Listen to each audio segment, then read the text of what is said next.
A gente trouxe lá no bloco anterior aquela matéria sobre a lei da palmada, a gente está devendo para o telespectador, tá, Rosane? Vamos deixar para a próxima. Para a próxima, então, para a gente trazer com mais detalhes, porque esse assunto que você traz hoje para a gente também é bem bacana e vai exigir o nosso tempo. Nós temos uma comemoração no mês de julho, que é o Dia do Amigo. Aconteceu no dia 20 de julho. E o tema que você traz hoje, a relação que você traz hoje para a gente, é essa relação da amizade. Né? Amizades que podem ser consideradas muitas vezes positivas e outras nem tanto. Sem que a gente desprestigie o outro, vamos entender isso? Quando que a gente pode tratar de uma amizade que seja improdutiva e outras que realmente te levem mais adiante? Isso mesmo. Boa noite, Magda. Boa noite a todos. Essas amizades, se a gente for pensar em termos de definição, amizade ela é um sentimento de afeição, de apreço, que as pessoas têm umas com as outras, que algumas pessoas têm umas com as outras, né? E que não necessariamente vai envolver uma condição afetiva sexual ou um laço consanguíneo, né? Porque se é um casal, aí tudo bem, a gente pode até entender que vai entrar essa condição afetiva sexual, mas se não é uma condição de casal, então esse item ele não necessariamente vai entrar, né, nesse conjunto da amizade. O que vai entrar é o que é? É o respeito, a cumplicidade naqueles momentos bons e ruins dentro da condição daquele convívio. É importante dentro da amizade haver um convívio com essas pessoas ou com essa pessoa e um convívio também prolongado de forma que você conheça de fato aquela pessoa. Você tenha um entendimento de como é que ela funciona. Um outro aspecto que a gente pode entender que vai construir ou vai se caracterizar uma amizade construtiva é quando você torce positivamente pelo teu amigo, sem a condição de competição, e que você está ali para de fato ajudar, dar força para a pessoa. Então, todas essas condições ou essa fundamentação, a gente vai entender que está baseada numa amizade que ela é com caráter construtivo. Né? Tá, mas independente disso, a gente percebe que existem amizades, né, num grau de relacionamento como você citou agora, mas que não isentam o outro de pisar na jaca, né, de pisar na bola, de cometer algum erro. A gente vive hoje um mundo de muita competitividade e a gente sabe que em determinados meios essa competitividade é estimulada. Sim. Né? Estimulada nos grupos, os jovens principalmente são estimulados a competir. Então, eu tenho, às vezes, um amigo que queira competir comigo. Né? Vamos tomar como exemplo entre tantos outros que você citou agora. Mas ele não deixa de ser meu amigo. Aí você vai ter que avaliar outras variáveis, porque a gente pode entender também que ele é um colega. Não necessariamente um amigo dentro do conceito de amizade que a gente está trazendo aqui em termos de amizade construtiva. Então, de fato, no ambiente de trabalho, a gente conhece as pessoas ou a gente forma as nossas amizades, o quê? Dentro do contexto familiar, no trabalho, na vizinhança onde a gente mora, nos locais de lazer que a gente frequenta. Então, isso é muito sério, porque conforme o que você quer em termos de selecionar suas amizades, você vai ver que locais você vai procurar essas pessoas de referência. As pessoas que de repente, ou os casos que não se encaixam nessa condição assim, de um comprometimento maior com o outro, com o desenvolvimento do outro, a gente pode entender que são colegas. De repente, colegas que têm uma afinidade legal, que trabalham legal, mas não têm uma profundidade em termos de conhecer mesmo o outro, de ser um apoiador, de ter uma amizade mais profunda. Né? É interessante você falar isso, porque quando a gente percebe essas questões, eu fico imaginando que há um nível aí de perfeição que não existe no ser humano ainda, né? Porque a gente tem hoje um conjunto de relacionamentos que estão nesses diferentes graus que você falou, do colega a amizades. E existem amizades, vamos falar, que elas não te levem a um lugar tão positivo, não te levem a uma condição tão positiva. Mas ainda assim, existem outros aspectos desta relação que configuram a amizade. De repente, uma fidelidade. Vamos supor, determinados amigos que vão muito ao boteco. Né? Os famosos, não falando só aqueles amigos de boteco que se encontram só no final de semana. Mas aqui tem aquele como ambiente e tudo. Mas, por um outro lado, eles têm um nível de fidelidade, um nível de companheirismo. Isso que eu quero entender. Ok, então vamos lá. O companheirismo em si, a fidelidade, até a máfia tem entre eles. Porque eles precisam ter isso. A grande questão quando a gente pensa em amizades construtivas é o seguinte, é o quanto é que aquele amigo ele me ajuda dentro do meu contexto de evolução, do que é melhor para o meu desenvolvimento, de forma que eu consiga me impulsionar para frente. Se é algo que me deixa estagnado, a gente caracteriza como amizades improdutivas. É nesse conceito. As amizades vamos dizer assim, improdutivas, ociosas, superficiais, ela tem uma tendência o quê? De manter aquela coisa realmente naquele mesmo status quo, que não necessariamente não vai ter fidelidade. Às vezes tem fidelidade, tem um comprometimento, mas não é uma amizade construtiva. A amizade construtiva, na verdade, ela não vai literalmente assinar embaixo de todas as ações dos colegas, até porque nós não somos perfeitos, né? Então, vão ter momentos que a gente vai discordar do colega e é importante a gente discordar, porque a gente disser sempre sim, tem alguma coisa errada. Porque nós temos nossas qualidades, nossos defeitos. E, além disso, nós temos formas de funcionamento e pensamento diferentes.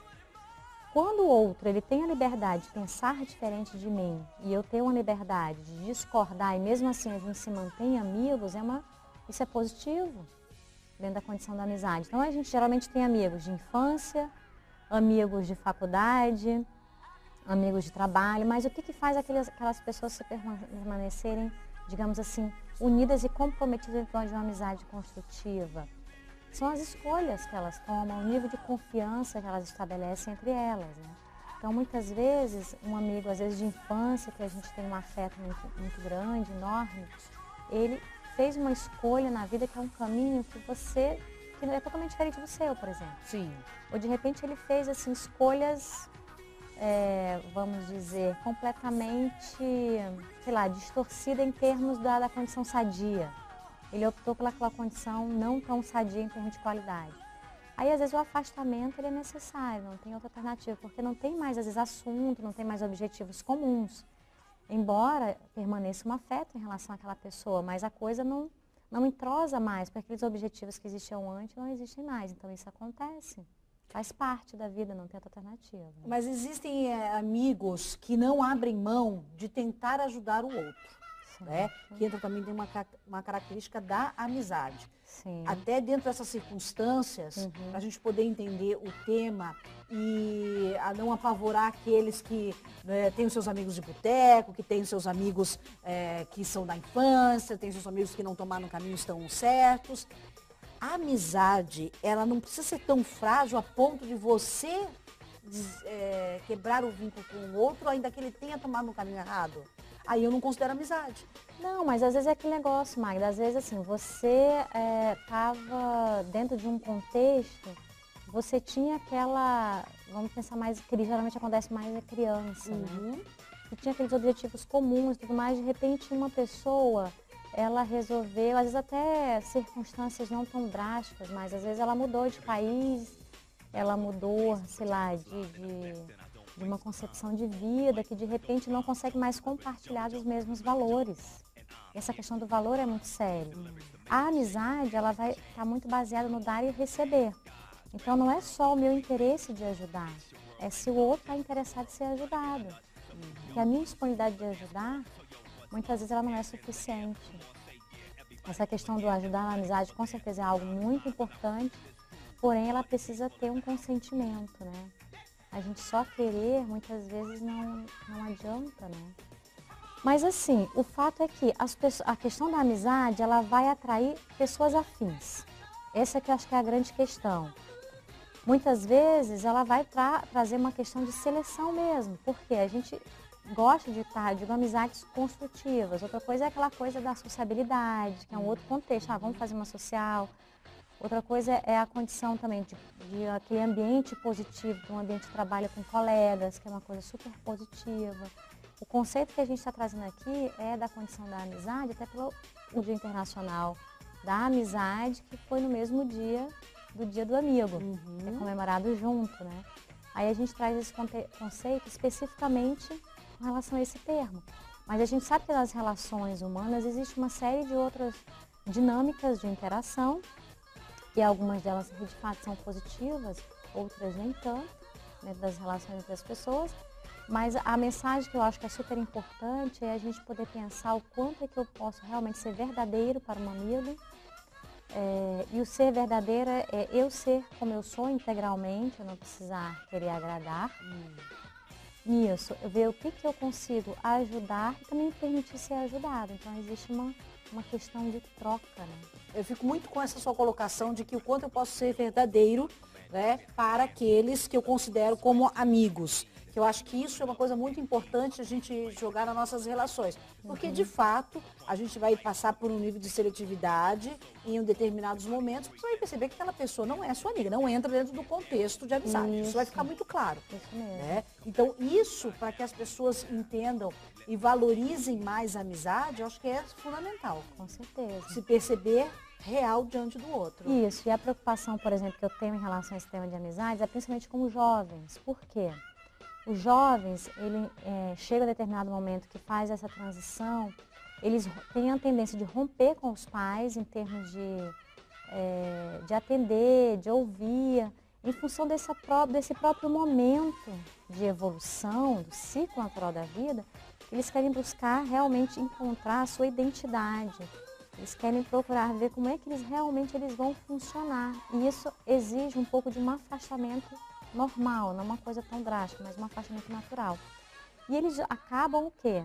Valorizando muito mais a condição dos pares, ou seja, a opinião às vezes de um colega da mesma idade, muitas vezes é mais importante do que o de um pai. E é essa a seriedade que eu vejo que geralmente são duas pessoas jovens que não têm muita vivência. Então elas, se um tiver mais, assim, digamos assim, traquejo de influenciar o outro, e essa influência foi uma influência ruim, então prejudica as duas pessoas, né? Você trouxe aqui alguns exemplos dos tipos de amizade, e assim, olhando, eu não considero isso aqui amizade, né? Aquelas que você falou que são as improdutivas, Isso. as ociosas, as falsas, superficiais, nocivas, que causam estagnação. Isso. Né? Eu não usaria esse termo para uma relação, para essa relação que é ociosa, que é falsa, que é superficial ou nociva e causa estagnação. Às vezes se diz que esse tipo de amizade é entendida como divertida, né? Que é aquelas pessoas que normalmente se encontram nos eventos sociais. A gente não chama de amizade, eu acho. A gente chama, porque na verdade assim, a gente chama no sentido de que o quanto é que é aquilo que às vezes as pessoas alimentam. Até o próprio, assim, às vezes eu tenho pacientes adolescentes que, e aí, o que você vai fazer com teus amigos no final de semana? Eu vou pra balada. Tá, mas além da balada, o que é que vocês fazem mais? A gente vai pra balada, bebe. E eu entendo que é uma amizade improdutiva, né? Porque, e o que mais? O que vocês fazem? Não, a gente adora fazer isso, tá bom. Mas isso não é dessa turma atual aí, essa galera? Pois é. Essa turma tá nesse nível e o único discurso que eu ouço é esse mesmo. Isso, a gente escuta bastante, mas assim, é muito bom também quando a gente escuta outro discurso dessa galerinha, do tipo, aquele outro grupo que, poxa, estudou bastante, tirou o primeiro lugar no vestibular. A gente escuta também né, esse contraponto. E o que geralmente eu tento, digamos, estimular, até porque geralmente muitas das demandas que chegam é período de vestibular ou a questão da indecisão sobre o que vai escolher no futuro profissional, é poder falar, não tem como você ver um outro tipo de amizade, né, já que essas são tão importantes, essas improdutivas, procurar um outro tipo de amizade também, do tipo essas que vai te ajudar a estudar, a pensar num sentido, no futuro. E o que eles falam? Alguns até são receptivos, outros não. Teve até um que eu até indiquei lá, a ginástica do cérebro, acho que vai te ajudar, porque aí tu vai, pensar mais rápido, ficar mais ligeiro no pensamento. Aí é legal, porque a pessoa já começa a se afinizar e ter assunto com pessoas que também estão querendo desenvolver isso. Então você tem que ir pegando onde é que é, né? Para que as pessoas não fiquem tão seletivas e falam assim, não, então essa não é a minha amizade. Não é o caso. Eu acho que é hora de você perceber também seus interesses, né? Claro. Tem tudo a ver com você perceber seus interesses. Isso, tem e com que ir quem você se descobrindo. afiniza. Sim. Então, a amizade, para hoje, ela tem esse contexto que a gente falou. Eu acho que, em primeiro lugar, é saber com quem você se afiniza e o que você quer, né? Que sentido você dá a essa amizade. Porque também, se for só para beber, amigo de boteco, a gente tem um monte, né? Companheiro de boteco, não precisa nem ser amigo de boteco, né? Porque amigo é uma palavra muito séria para mim, muito forte. Então, tem que ser o companheiro de boteco, viu? Você, companheiro de boteco. Colega. É o colega de...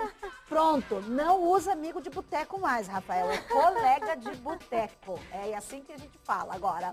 Obrigada, Rosiane, pela sua participação. A gente vai entendendo melhor algumas coisas a partir também de outras entrevistas, complementos, outras perguntas. De repente, a sua pergunta pode fazer a diferença no complemento dessas entrevistas que nós realizamos aqui com a Rosiane Delgado, que é terapeuta de família.